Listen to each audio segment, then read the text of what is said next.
Hey, Paul here for Retro Gaming Arts, and today I want to show you guys what games I've picked up since I did my game room tour where I showed you practically every game that I had. And I want to, in addition, explain why I'm collecting what I am collecting and like what I look for and why. And if you're a game collector, please leave in the comments below what you're looking after, like what you're looking for and why, because that's the coolest part. It's not necessarily the collection you have, but what are you collecting and why? That's really, really cool. So yeah, so let's go take a look.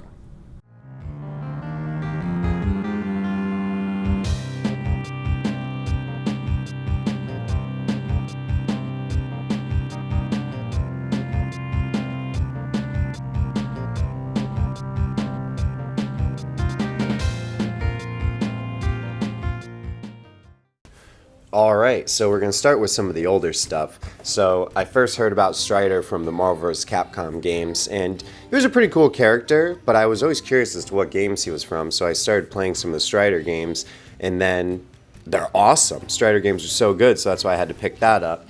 I don't like superheroes. I don't like superheroes at all in any way. I don't know why. If you like superheroes, you're cool, that's fine. I just don't, except X-Men. I kind of like the X-Men, so I wanted to pick up some X-Men games. I remember playing X-Men for Game Gear, and that was a lot of fun. Now, Zelda. I've actually never really played a Zelda game, except for Zelda for Game Boy, which is a port of this game, I believe. Now, I have the first Zelda for Nintendo, I have this Zelda, I have it for Game Boy, and I have Ocarina of Time and Majora's Mask. And I don't know which one to play first. I kind of want to play this one first because I got the RGB Super Nintendo, but I'm not sure. To get the best Zelda experience, what game should I start with? Please, somebody tell me no. Never tell me in the comments which Zelda game to play. I don't know. I want to know though. Alright, so one of my first collecting goals was to have every single Squaresoft game ever. And I'm actually pretty close to having every Squaresoft and Square Enix PS1 and PS2 game, and that's one of my goals.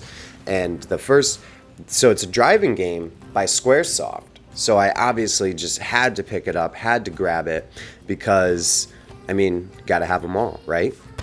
And then Star Ocean, I've had this game like 3 or 4 times, but I've never been able to hold on to it. So this is like the 4th one I've ever had. Hopefully I'll keep it for a while.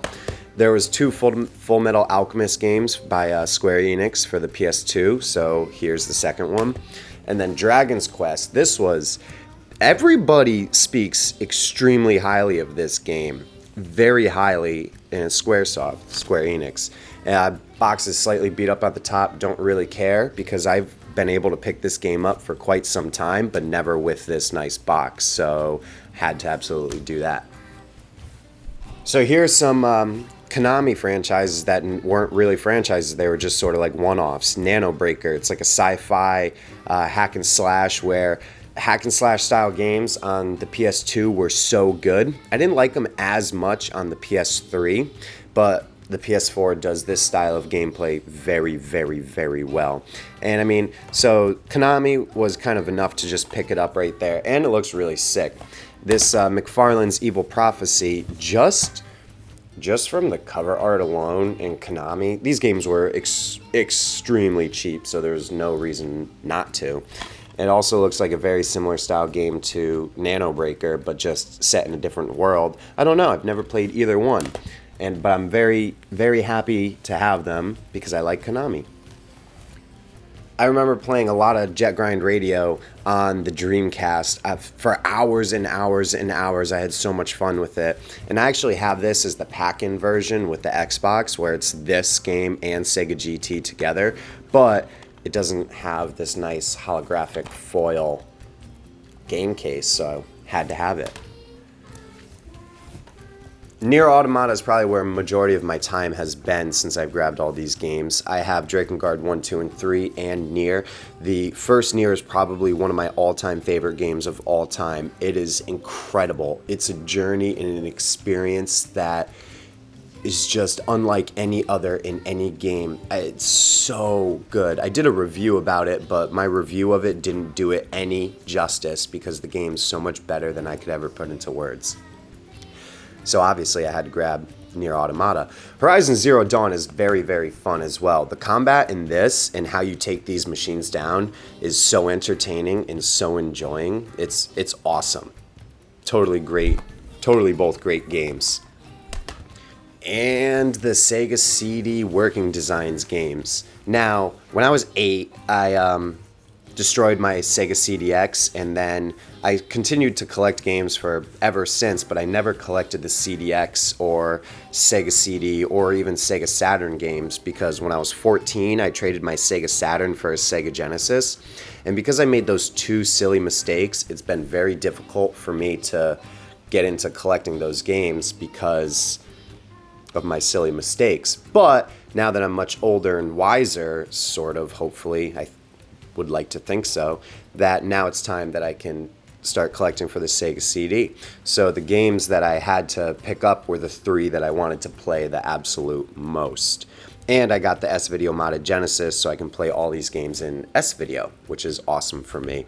Now, these were all Japanese games that Working Designs essentially localized, and they do such a great job. Just like the foil on the cover, the detail. They do these awesome voiceovers for these games that really show like a lot of the personality of the people at Working Designs in it.